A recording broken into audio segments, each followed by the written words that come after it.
기말고사 관련된 얘기를 좀 해볼까요? 일단 기말고사 전체 공고가 오늘 저녁에, 오늘 중으로 블랙보드에 탑재될 예정입니다. 그래서 모든 내용은 공고의 것을 따르니까요. 그 점 참고를 해 주시기를 바라고, 다만 궁금한 점들이 좀 있으실 거예요. 그래서 그 점들은 좀 미리 해결을 해 드리도록 하겠습니다. 기말고사는 이론은 클로즈드 북, 여전히 클로즈드 북이고 프로그래밍이 오픈북입니다. 그래서 뭐 크롤링 이런 거를 아무 코드에 도움 없이 하시기는 어려워요. 그래서 오픈북으로 프로그래밍 시험을 보실 수가 있는데, 뭘 지참 가능하냐가 중요하죠. 지참이 가능한 것들을 좀 말씀을 드리자면, 정말 죄송합니다만 오늘만 마스크를 좀 벗겠습니다. 이게 날씨가 추워지니 김 때문에 공사 분반은 거의 강의를 할 수가 없었어요. 미안합니다. 네.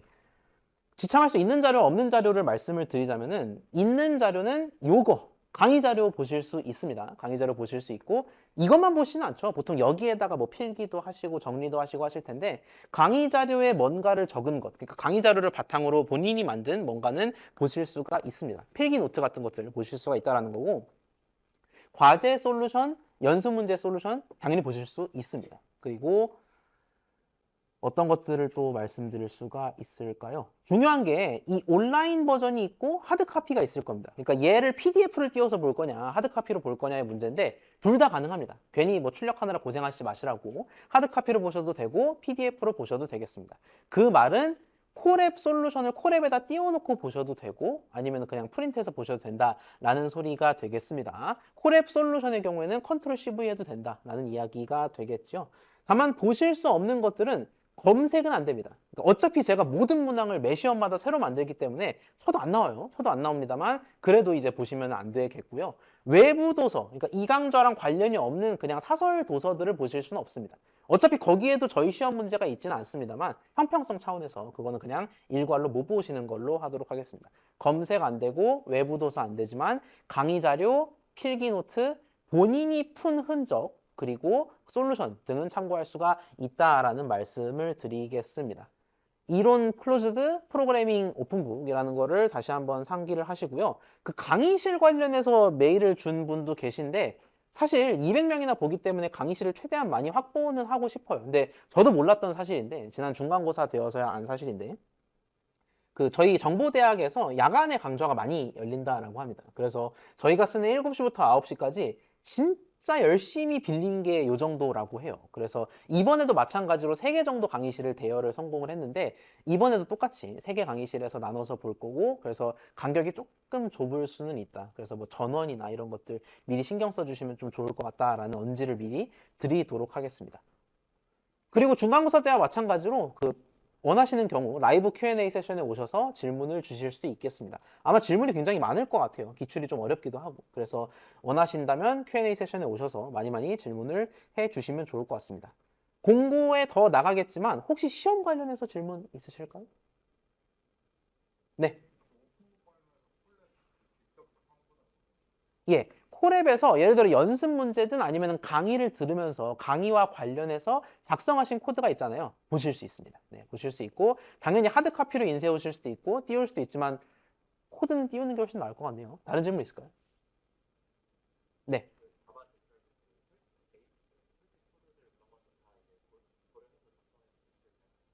좋습니다. 공고에 올려드리겠지만 중요한 포인트입니다.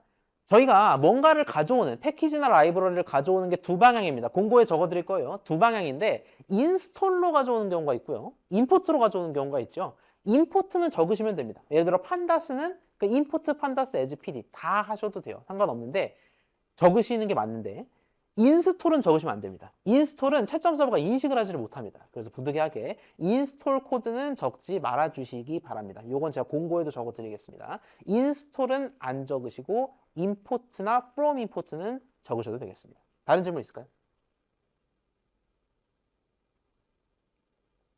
시험 중간에 공고 내용이 헷갈리는 경우에 공고를 들어가는 건 부정행위가 아닙니다. 그건 당연히, 예, 네.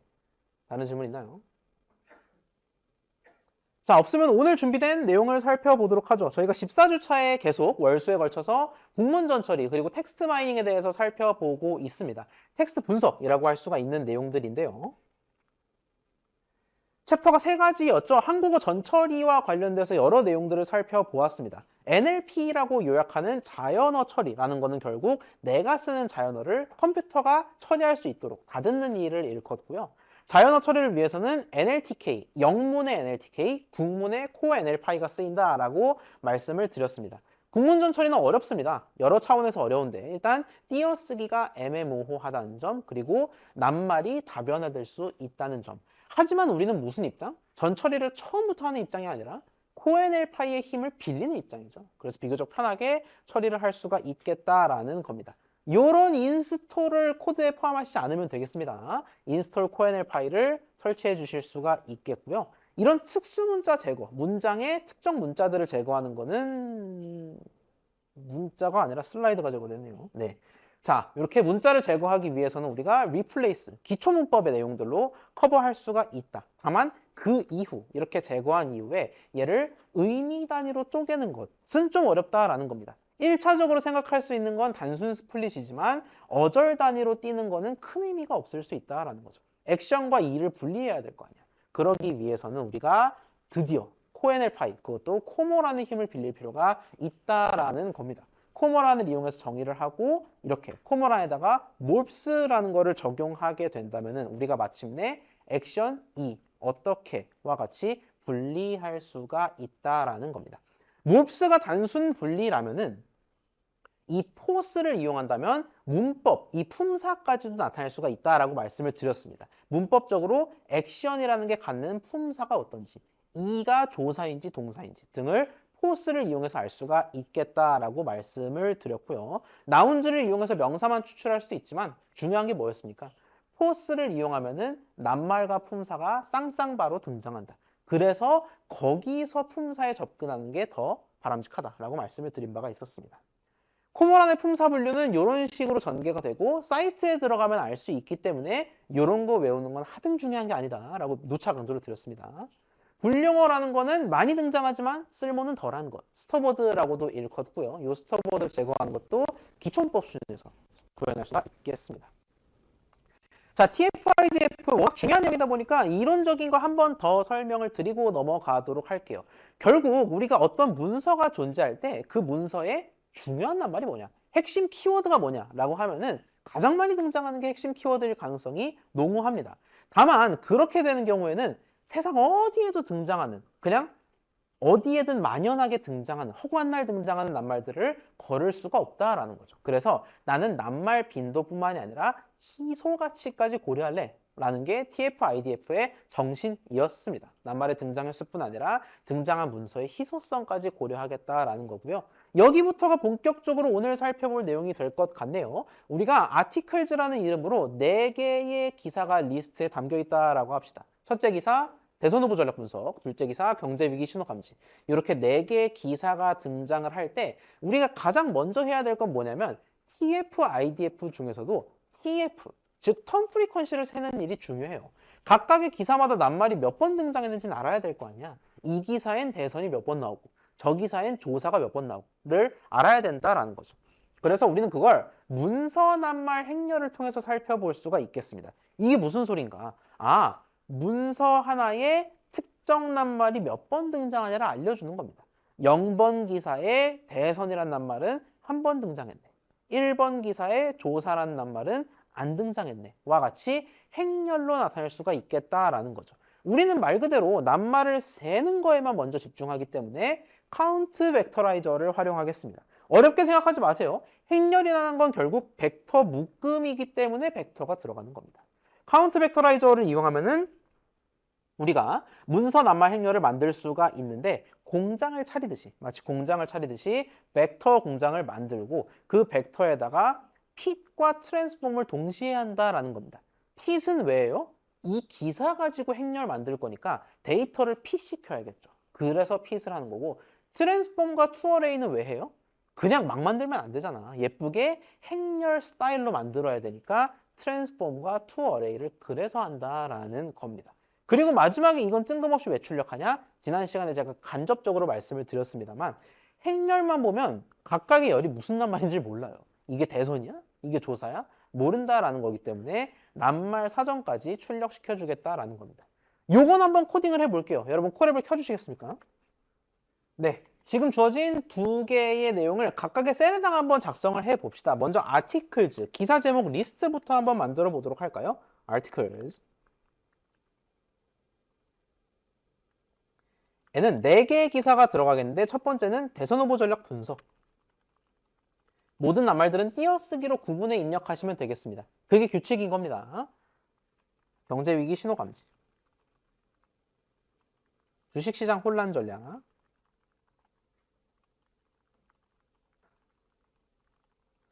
분석까지 적어주시면 되겠습니다. 이렇게 4개의 아티클들을 적었고요. 이 기사 제목 가지고 TF-IDF 행렬을 얻어보자라는 겁니다.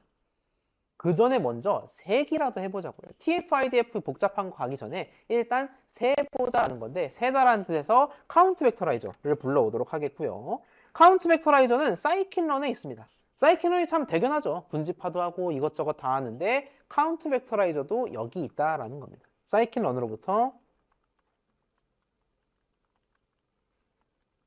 피처 익스트랙션 사이는 언더바로 이어주시고요. 그 하부의 텍스트 N은 무엇이 있냐? 카운트 벡터라이저가 있습니다. 스펠링이 조심하세요. 카운트 벡터라이저. 자, 그 상태에서 내가 공장을 차리도록 하겠습니다. 벡터라는 이름으로 공장을 차리고요. 그리고 여기다가 뭘 한다? 2가지를 프린트를 할 건데 첫 번째로 프린트할 내용은 보이시죠? 네. 벡터, 공장에다가 내가 fit과 transform을 동시에 하겠다라는 겁니다. fit은 왜 해요? 기사들을 쏴줘야 낱말을 셀 거 아니야. articles를 쏴주겠고요. transform과 toArray는 왜 해요? 예쁘게 행렬 형태로 출력하려고. 그리고 마지막에 각각의 열이 무엇 낱말인지를 모르니까 vocabulary, 낱말들 리스트도 좀 알려달라라는 겁니다. 자, 주의할 거는 vocabulary에는 많이 봤던 패턴이죠. 언더바가 하나 더 들어갑니다. 이 점 좀 유의를 해주세요. 자, 한번 실행을 해볼까요? 여기까지 다 작성하신 분 실행해 보도록 하겠습니다. articles를 먼저 만들어야겠죠. 네. 첫 번째 셀을 실행한 상태에서 두 번째 셀도 실행해 보도록 하겠습니다. 자, 실행하면은 밑에와 같은 결과가 나옵니다. 이 결과를 좀 주목해서 살펴보도록 할까요? 해석이 중요합니다. 문법적으로 좀 까다로울 수 있어요. 괜찮습니다. 처음 배우는 이런 텍스트 마이닝이기 때문에 문법은 까다로울 수 있어요. 해석이 중요합니다. 자, 보시면은 뭐가 많습니다. 이런 게 행렬인가 싶은데 줄수를 보면 한 줄, 두 줄, 세 줄, 네 줄입니다. 근데 우리 몇 개의 기사 가지고 분석했어? 기사 4개 분석했잖아요. 아, 4개의 기사, 4개의 줄이니까 각각의 기사구나 라고 생각하시면 되겠습니다. 첫 번째 기사가 뭐였더라? 대선 후보 전략 분석. 제가 지금 손가락으로 가리키고 있는 요 첫 번째 줄이 바로 대선 후보 전략 분석이라는 0번 기사의 분석 결과가 되는 겁니다. 자, 그런데 보면은 1이 몇 번 등장해요? 1번, 2번, 3번, 4번 등장하죠. 왜? 서로 다른 낱말이 4종이니까. 대선 후보 전략 분석이니까. 근데 문제가 뭐냐면은 이 4가지 일들이 대선 후보 전략 분석이라는 건 알거든요. 근데 각각이 뭔지를 몰라. 대선은 어디 있어? 전략은 어디 있어? 모른다라는 거죠. 그래서 얘를 어떻게 할 수 있느냐? 밑에 보캐뷸러리를 그래서 출력해 준 겁니다. 보캐뷸러리 리스트를 아는 순간 아, 대선이 3번째 열이야? 0번째 열, 1번째 열, 2번째 열, 3번째 열 띡띡띡 올라가 봤더니 요게 대선이구나 라는 거를 알 수가 있겠습니다. 좀 의아한 부분이 하나 있긴 합니다. 대선 후보 전략 분석이면 그냥 순서대로 1111 때리면 되는 거 아닌가? 왜 굳이 이렇게 순서가 뒤섞였어요? 낱말 순서 지금 무슨 순서입니까?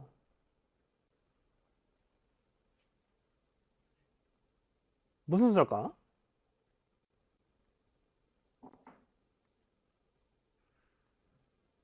감지 결과가 좀 앞에 있고 후보가 뒤에 있네요. 무슨 순서? 가나다 순이죠. 기억이 먼저, 히읗이 나중에 들어가는 가나다 순이 되겠습니다. 그래서 이렇게 보캐뷸러리가 임의로 짜져진 거고 밑에 마지막 기사를 보면 일단 숫자가 전반적으로 커요. 111112. 왜 클까? 낱말 수가 많으니까 크지. 심지어 2인 놈은 뭐예요? 뭐겠어? 조사. 조사가 2번 들어가니까 실제로도 2번 카운팅이 된다라는 걸 알 수가 있어요.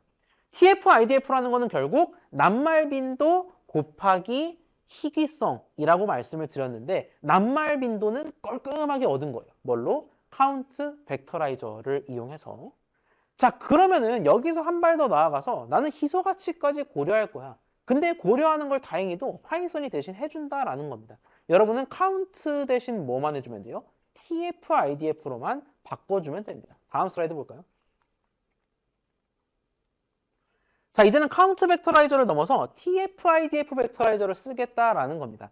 동일한 원천에서 좀 이따 같이 적을게요. 이번엔 TF, IDF 벡터라이저를 불러옵니다. 그 다음에 뭐 하냐? 똑같아요. 제가 편의상 이렇게 두 줄로 나눈 겁니다. fit, transform, to array 하는 거 똑같은데 여기서는 그냥 나눴다라고 생각하시면 돼요. 자, fit은 왜 fit한다? 기사들을 가지고 행렬을 만드니까. 그래서 fit한 거고 transform과 to array는 왜 한다? 예쁘게 행렬 형태로 다듬으려고. 근데 count였다면, 방금이 count였다면 지금은 TF, IDF 값을 불러오겠다라는 거고요. 출력 방식은 똑같습니다. 행렬 하나, 복합 하나. 같이 적어볼까요? 이번엔 새로운 셀에다가 from 귀찮으면 복사 붙여넣기 하셔도 괜찮습니다. 똑같은 원천이기 때문에 feature extraction 텍스트에서 이번에는 TF, IDF 벡터라이저를 가지고 있습니다.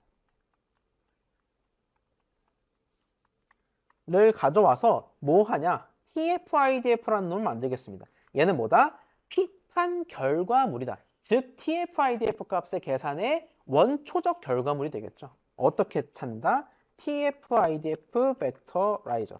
조심해야 될 게 T랑 V만 대문자입니다. 나머지는 다 소문자예요. 벡터라이저에 fit을 한다.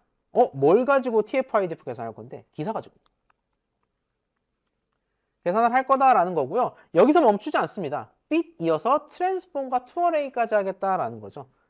TF, IDF에다가 transform을 하겠다라는 겁니다. articles를 기준으로 transform에 이어서 array 변환, 배열 변환까지 하겠다라는 거고요. 그 결과는 어디다 저장해? 저장해야 출력하죠. TF, IDF 매트릭스에다가 저장하겠다라는 겁니다. 이젠 우린 두 가지만 출력하면 됩니다. 방금 전 그놈 그리고 각 줄이 뭔지를 모르니까 단어 리스트 놈. 결과 한번 볼까요?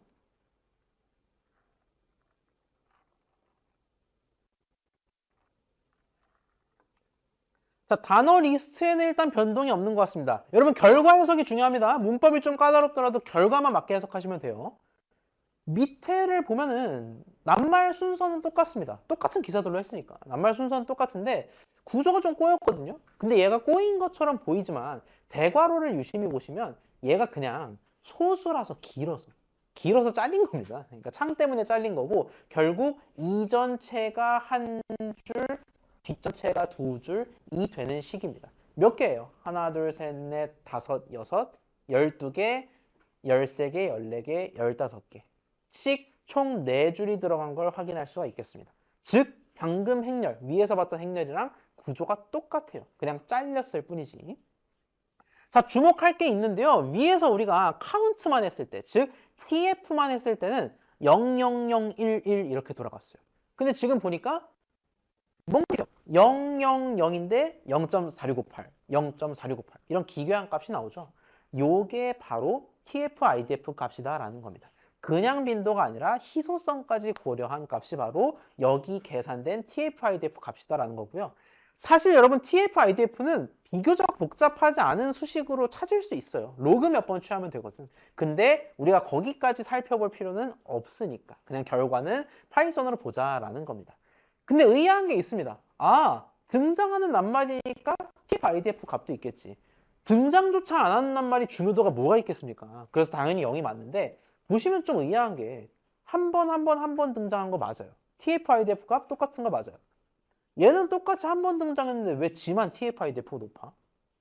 0.4658이 아니라 0.5908이라는 거죠. 이 친구는 왜 높은 거야? 왜 높을까요, 혼자?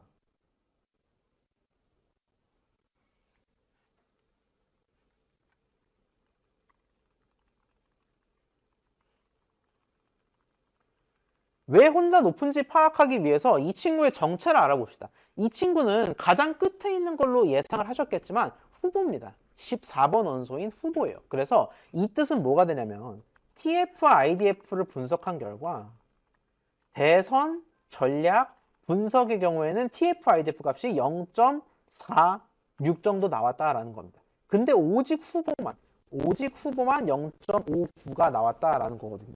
아무리 생각해도 이상해. 다 한 번씩 등장하는 거 똑같아요. 왜 얘만 높냐? 그럼 우리는 거기서 어디서 이유를 찾을 수 있다? 희소성에서 이유를 찾을 수가 있다라는 겁니다. 방금 얘기했잖아. 빈도가 똑같더라도 더 희소한 낱말일수록 최고로 쳐준다고. 자, 이제 기사로 돌아가 볼까요? 우리 기사 목록으로 돌아가 보면 대선은 몇 번 등장합니까? 여기 등장하는 거 맞아요. 맞는데 하필 여기도 등장합니다. 즉, 두 개의 기사에 걸쳐 등장하는 게 대선이고요. 전략은 또 어떻습니까? 전략은 주식시장 혼란 전략에도 등장합니다. 역시 두 번 등장. 분석은 여기도 등장하지만 막기사에도 등장합니다. 그래서 두 번 등장. 자, 후보는 몇 번 등장해요? 한 번, 아무리 둘러봐도 후보가 없습니다. 그래서 얘는 결국 똑같은 빈도로 등장하더라도 희소 가치가 높은 거야. 아, 넌 딴 기사에 안 나오는구나. 그럼 네가 더 중요한 놈이겠다. 라고 취급할 수가 있다라는 거죠. 여러분, 상식적인 선에서도 내 낱말 중에 뭐가 제일 중요해요? 후보라는 게 좀 특별한 낱말이잖아. 그래서 실제로 이 TF-IDF 분석 결과 희소 가치가 더 높은 후보가 더 우선순위인 키워드로 정해졌다라고 해석할 수가 있겠습니다. 하나만 더 볼까요? 우리 마지막 이 네 번째 기사를 보면은 TF-IDF가 좀 특이합니다. 보시면 0.3482인 놈이 있는데 혼자 0.6965로 아주 하늘로 솟구치는 놈이 있어요. 나는 0.34인데 너는 왜 0.69야? 심지어 보면 숫자가 오묘하죠. 하나가 다른 쪽에 2배인 것 같아요. 그래서 얘의 정체를 보면 뭐다? 0.69인 놈을 찾아보면 밑에서 뭐다? 조사가 됩니다. 아, 조사라는 놈은 희소성이고 뭐고 일단 빈도가 따블이잖아. 다른 낱말은 한 번씩만 등장하는데 조사는 지 혼자 2번 등장한단 말이야. 그래서 카운트 자체가 2배니까 값도 희소성이 같은 다른 놈에 비해서 딱 2배다라고 이해하실 수가 있겠습니다. 결국 TF-IDF는 나한테 얼마나 많이 등장하냐? 그리고 내가 얼마나 다른 문서에도 많이 등장하냐에 따라서 가중치가 결정되는 그런 방법론이다라고 이해하실 수가 있겠습니다. 질문 있나요?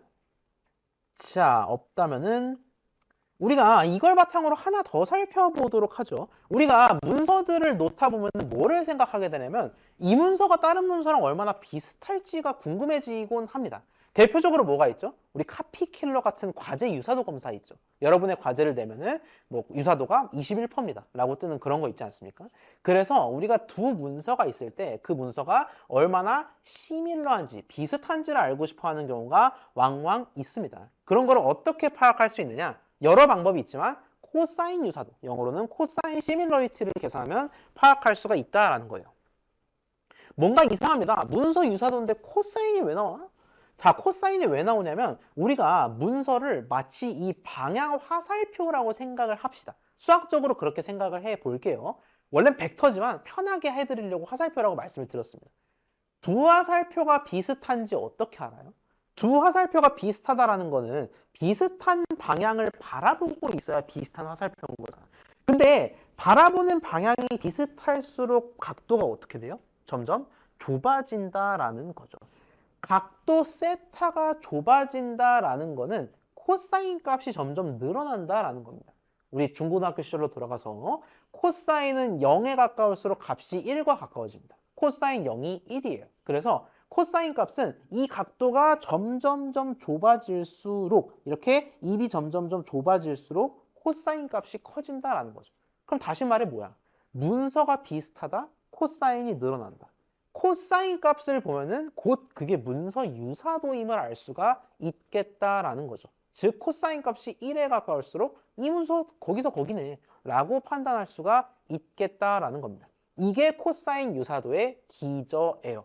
자, 그러면 결국 이 문서들을 화살표들로 봐서 그 두 화살표의 코사인 값을 계산해야 되는데 이쯤 되면 머리가 아프죠. 다행히도 얘마저 파이썬이 대신해 준다라는 겁니다. 다만 전제는 필요합니다. 우리가 TF-IDF 행렬을 계산했잖아요. 그걸 대입해야 합니다. 우리가 코사인 시밀러리티라는 역시 사이클론의 힘을 빌릴 수가 있는데 얘는 뭐를 필요로 하냐? TF-IDF 행렬을 필요로 해요. 그래서 앞서 계산한 TF-IDF 행렬을 코사인 유사도 때리면은 이런 결과를 얻을 수 있겠다라는 건데 이미 스포 당했지만 작성해 보긴 합시다. 여러분 코랩을 켜서 이 세 줄 한번 작성을 해 보도록 할게요. TF-IDF 매트릭스를 얻었다. 그럼 나는 이제 코사인 유사도까지 계산할 수 있겠다라는 겁니다. 페어와이즈. 왜 페어와이즈일까? 쌍쌍으로 유사도를 계산하니까 페어와이즈인 겁니다. 아마 이게 의아한 분들이 좀 있었을 거예요. 작성은 작성하는데 TF-IDF, TF-IDF 똑같은 걸 왜 두 번씩이나 넣지? 쌍쌍바로 계산하려고 합니다. 0번 기사와 1번 기사가 얼마나 비슷할까? 1번 기사와 3번 기사가 얼마나 비슷할까? 이렇게 쌍대 비교하기 위해서 둘을 넣는다라고 생각하시면 되겠습니다. 임포트 코사인 시밀러리티 작성하시면 됩니다. 상태에서 우리가 시밀러 아티클이라는 걸 정의하도록 하겠습니다. 뭔가 밑에 결과물 느낌 보니까 얘도 행렬 같아요. 유사도 행렬을 얻기 위해서 변수를 만든 거고요. 어떻게 얻느냐? 방금 따끈따끈 가져온 코사인 시밀러리티 가지고 얻는다라는 겁니다. 왜 얻을 수 있어? 우린 TF-IDF를 알고 있거든요. 오타가 많이 발생할 수 있는 영역입니다. 오타를 좀 조심을 해주세요. TF-IDF를 똑같이 두 번 때려서 코사인 유사도 행렬을 얻는다. 그 행렬을 출력하기만 하면 된다라는 겁니다. 이번에는 기사 순서대로 행렬이 나올 거기 때문에 복합 이런 건 볼 필요가 없을 것 같아요. 결과 한번 볼까요?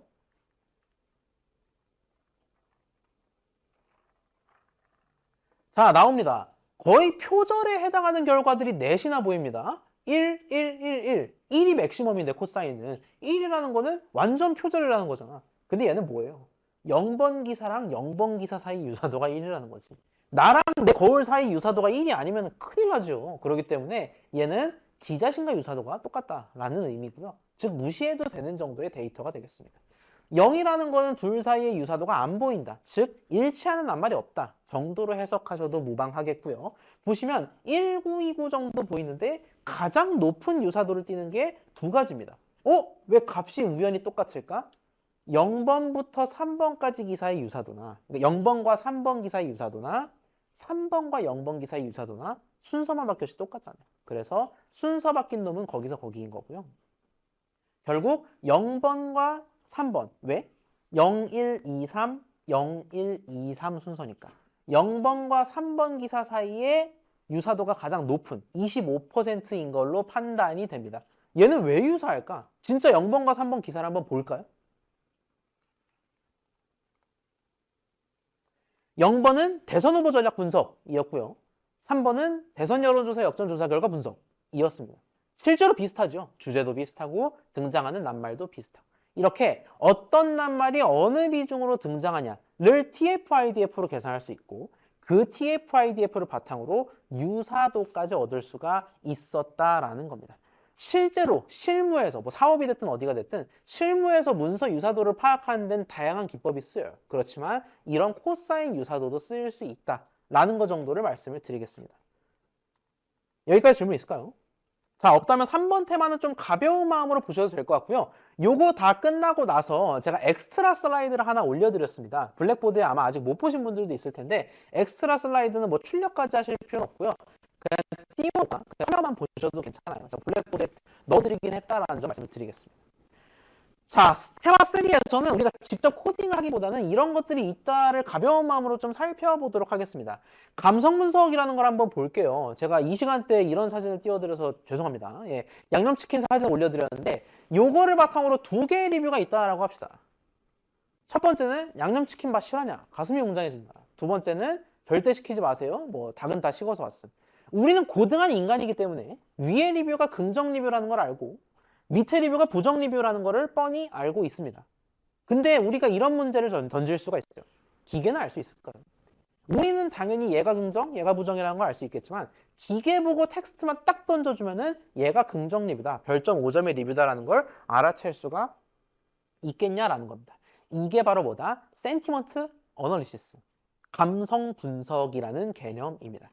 기계한테 텍스트를 던져줬을 때 얘가 긍정의 정서를 품고 있느냐 아니면 부정의 정서로 가득하냐를 파악하는 게 바로 센티먼트 어널리시스라는 굉장히 텍스트 분석에서 핫한 분야가 되겠고요.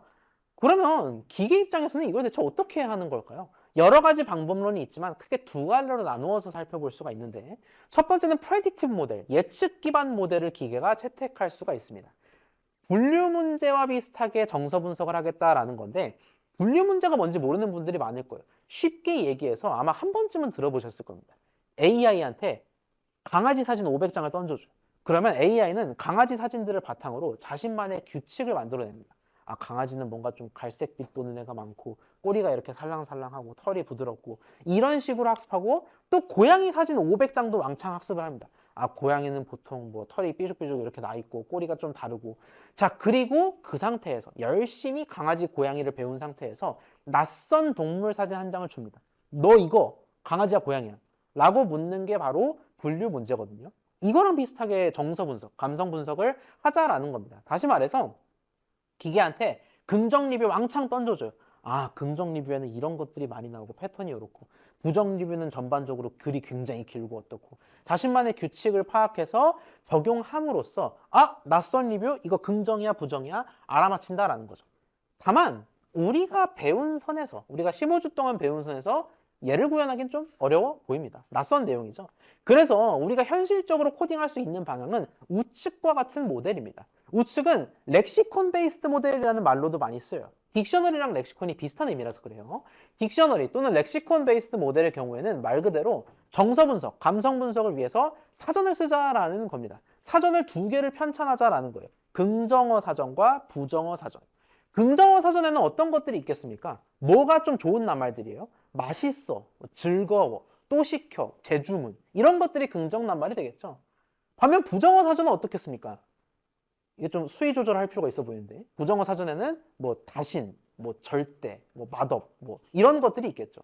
그래서 이 사전들을 미리 만들어 뒀다가 내가 낯선 문장이 딱 나오잖아. 그러면 이 사전을 때려 맞춰보자라는 겁니다. 내가 긍정어 사전, 부정어 사전이 있는 상황에서 윈리뷰를 봤어요. 그럼 내가 긍정인지 부정인지 모르더라도 보니까 최강 긍정 낱말 1점, 뭐 웅장 긍정 낱말 1점 이렇게 해서 총 플러스 2점이라면 아, 얘는 긍정인 것 같은데? 라고 판단하자라는 겁니다.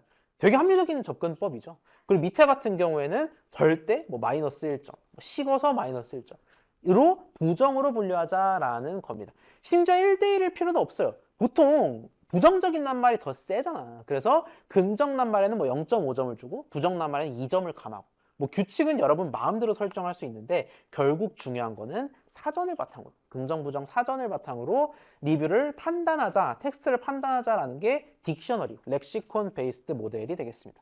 그래서 제가 연습 문제를 드리거나 뭐 이게 당장 시험에 나온다라고 말씀드릴 수는 없겠습니다만 개인적으로 기회가 된다면 한번 해보시는 것도 좋겠죠. 사전을 만드는 게 뭐가 어렵겠습니까? 리스트든 딕셔너리든 우리가 배웠던 자료 구조를 활용해서 사전 만들어서 뽀문 돌리면 되잖아. 이 낱말 나와? 1점 추가, 1점 감점 하면은 금방 정서 분석이 되겠다라는 겁니다. 하나 더 볼까요? 토픽 모델링이라는 분야도 감성 분석 만만치 않게 되게 떠오르고 있는 텍스트 분석의 한 갈래입니다. 이 친구는 조금 어려운데요. 쉽게 얘기해서 토픽을 도출하겠다. 주제를 도출하겠다라는 겁니다. 예를 들어 볼까? 문장이 3개가 있습니다. 기계한테 주어지는 문장이에요. 최근 정치권을 둘러싼 이른바 막말 공방이 이어지면서 정치 기사 같고요. 두 번째, 알트코인을 비롯 가상화폐 시장이 다소 과열된 양상. 금융 기사 같습니다. 세 번째, 연준 의장 근래 물가 인상이 일시적 현상이라고 일축. 뭐 경제, 금융, 정치 기사 같고요. 자, 그러면 기계 입장에서는 뭐를 파악하고 싶어 하냐면 토픽의 종류를 판단하고 싶어요. 우리 지금 밑줄 친 것들 보시면 아시겠지만 시뻘건 낱말들은 다 무슨 낱말이에요? 정치 토픽 낱말들이죠. 그리고 퍼런 낱말들은 다 금융 분야 토픽 낱말들입니다. 그래서 이 문장들을 바탕으로 기계가 뭐를 도출해낼 수 있냐면은 삐삐삐 해서 토픽 A의 경우에는 이 낱말이 이 빈도로 등장하고 저 낱말이 저 빈도로 등장하고 이 토픽을 구성하는 낱말들에는 정치권, 공방, 일축, 단일화 등이 있습니다. 이 낱말들이 함께 등장합니다. 라고 기계가 결론을 내리는 겁니다. 자, 근데 주목해야 될 건 뭐냐면 기계는 그래서 얘가 폴리틱스라는 걸 알아요? 몰라요. 기계는 얘들이 같이 등장하고 하나의 토픽으로 강강술래 모여있다라는 건 알아요. 근데 얘가 정치인 건 모릅니다. 마찬가지로 B의 경우에는 가상화폐 연주는 과열물가. 이것들이 같은 토픽이다. 비스무리한 놈들이다라는 건 규정 지을 수 있지만 정작 얘가 금융인 건 모릅니다. 경제인 건 모른다라는 거. 그래서 결국 토픽 모델링이라는 건 이렇게 토픽을 갈래별로 나누어 놓는 그런 방법론이다라는 거고 역시 텍스트 마이닝에서 주된 분야로 다루어지고 있습니다. 그래서 여러분이 텍스트 마이닝을 뭐 강좌가 됐든 아니면 프로젝트가 됐든 좀 심도 있게 다루게 된다면 이런 테마 3에서 다룬 토픽들도 한 번쯤 마주치게 될 겁니다. 특히 감성 분석은 아마 졸업하기 전에 한 번쯤은 해보실 기회가 있을 거예요. 이런 토픽들이 텍스트 마이닝에서 주로 다루어지고 있다는 사실을 말씀을 드리겠습니다. 질문 있나요? 없다면은 엑스트라 슬라이드를 받으신 분은 잠깐 띄워주시고요. 아닌 분들은 편하게 그냥 화면 보셔도 괜찮겠습니다. 자, 항상 강좌를 하다 보면은 뭐 주로 들어오는 질문들이 그래서 이제 뭐 해야 되죠? 그러니까 컴퓨터 프로그래밍 2 과목을 잘 이수했다면 그 뒤에 뭐 해야 되냐 궁금해하는 분들이 많아요. 그래서 후속 교과목 소개를 드리도록 하고요. 그 전에 우리 후반기에 되게 많은 내용을 했습니다. 누차 말씀드립니다만 다른 분반에 비해서 내용이 좀 많습니다. 그래서 여러분이 지금 따라오고 계신 것만으로도 시험 결과와 관계없이 굉장히 대단하다라는 말씀을 다시 한번 드리고요. 후반기 내용이 많기 때문에 간략하게 슬라이드 바이 슬라이드로 요약을 해보도록 하죠.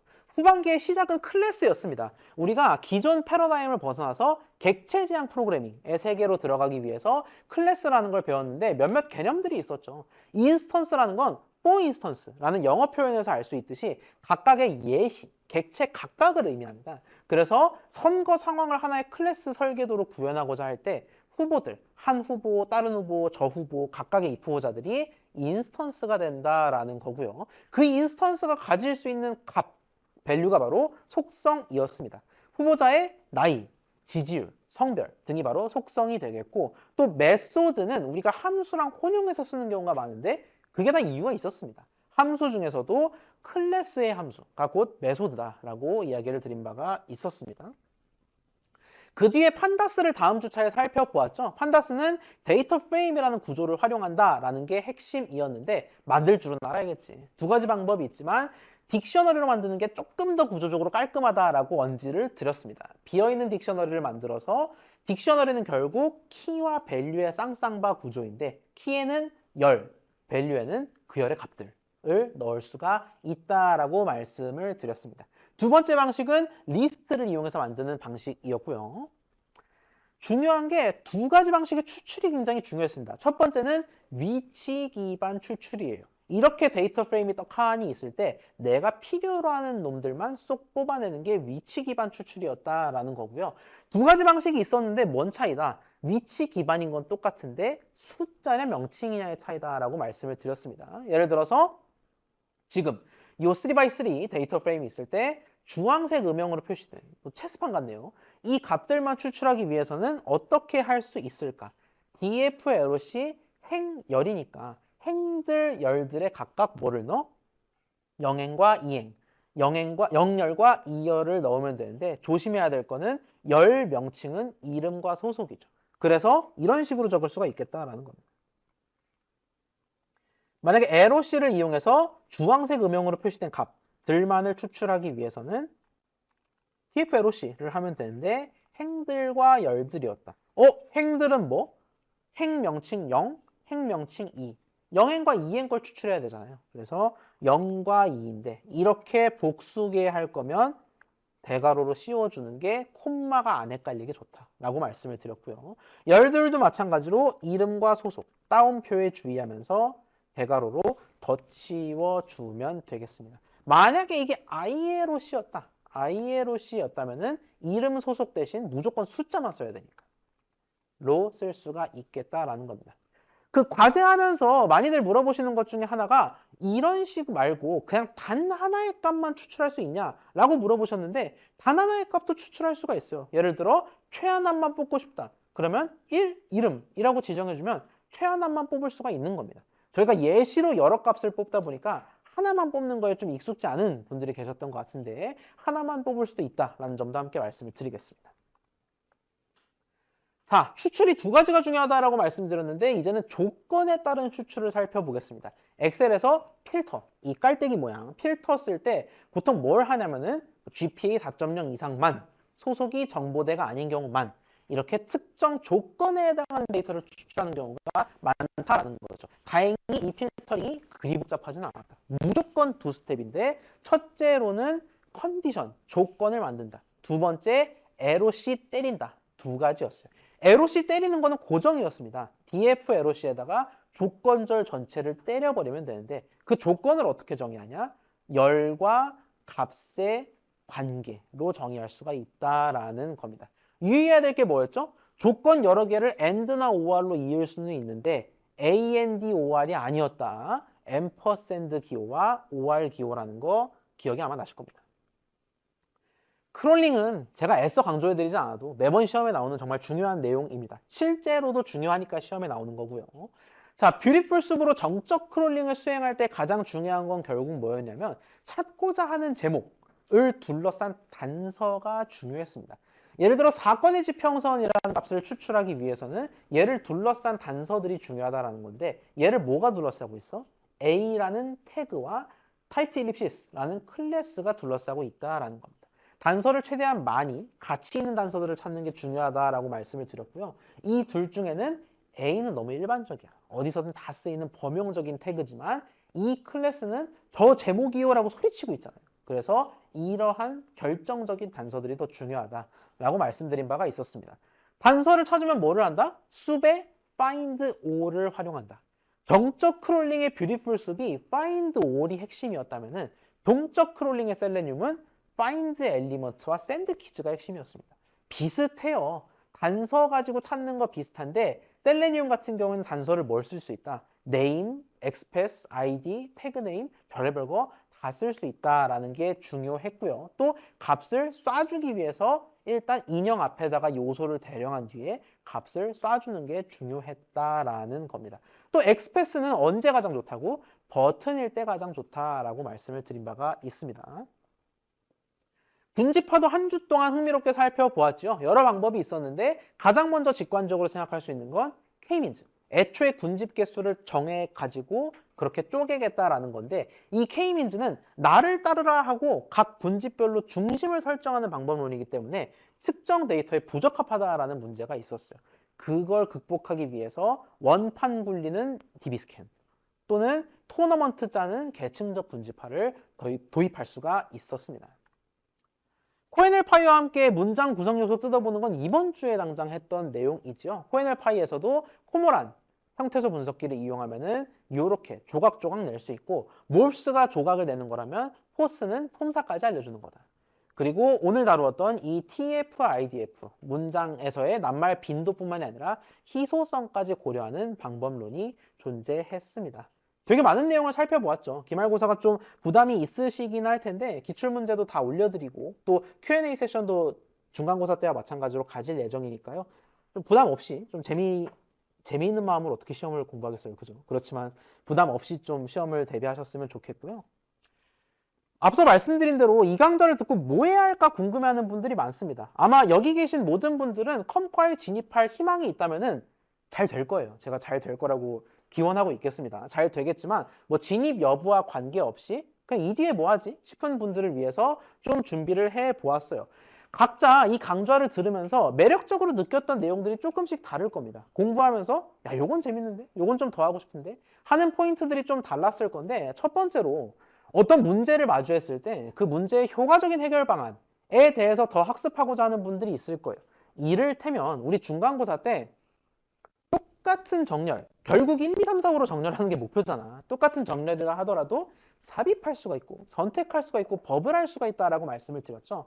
이런 식으로 같은 방법, 같은 문제더라도 다른 방식으로 해결하는 그런 방법론에 관심이 있는 경우에는 컴과의 알고리즘이라는 과목이 있습니다. 알고리즘이라는 과목을 들으면 요 소트 방법론 당연히 배우고요. 그걸 넘어서서 임의의 문제를 풀기 위한 효과적인 방법, 뭐 분할 정복이라든지 다이내믹이라든지 하는 방법들을 배우게 됩니다. 그래서 이 수업을 들었다면 바로 듣긴 좀 어려울 수 있어도 어느 정도 수강을 하실 수는 있을 거예요. 많은 노력을 투입하신다면. 그래서 알고리즘 같은 과목을 듣는 것도 좀 권해 드리고요.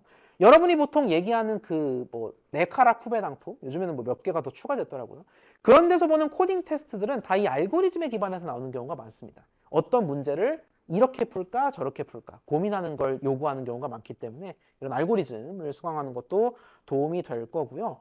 두 번째로 우리 부동소수점에 대해서 배웠죠. 굉장히 부동소수점은 항상 출제하면 좀 정답률이 높더라고요. 이 부동소수점에 대해서 관심이 생긴 경우가 있을 겁니다. 논리연산, 0, 1, 오와 엔드 이런 것들 우리가 시험 때 비용으로 배운 내용이긴 합니다만 사실 이런 것들이 쌓이고 쌓여서 뭘 구성하냐면 디지털 시스템 전반을 구성합니다. 쉽게 얘기해서 우리가 쓰고 있는 노트북, 뭐 PC, 컴퓨터 이런 것들이 사실 이런 토대 아래에 생겨난 거예요.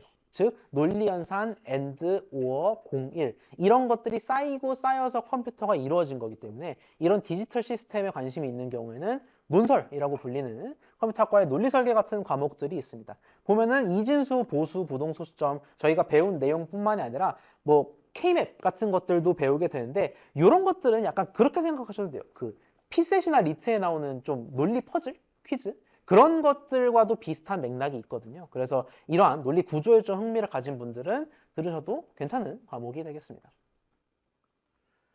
자, 아마 여기에 해당하는 분들도 적지 않을 것 같습니다. 13, 14주차에 저희가 머신러닝, 데이터과학 관련된 내용들을 좀 다루어 봤는데 이거에 대해서 자세히 알고 싶은 경우에는 되게 많은 과목들이 있습니다만 컴과의 기계학습 같은 과목들이 주로 이런 거를 다룹니다. 분집합한 기계학습이 아닙니다. 클러스터링뿐만이 아니라 뭐 디시전 트리, 의사결정 나무라든지 아니면 어소시에이티브 룰즈, 연관 분석이라든지 다양한 기계학습 방법론들이 있어요. 그것들은 기계학습 등의 과목을 통해서 다룰 수가 있겠고요. 글쎄요. 제가 내년도에 이 과목들 중에서 뭔가를 맡게 될 수도 있고 또 다른 과목들을 맡게 될 수도 있는데 또 가능하다면은 저희는 이 과목을 재수강하시는 분들은 절대 없을 테니 다른 과목에서 더 높은 과목에서 여러분을 만날 수 있었으면 좋겠습니다.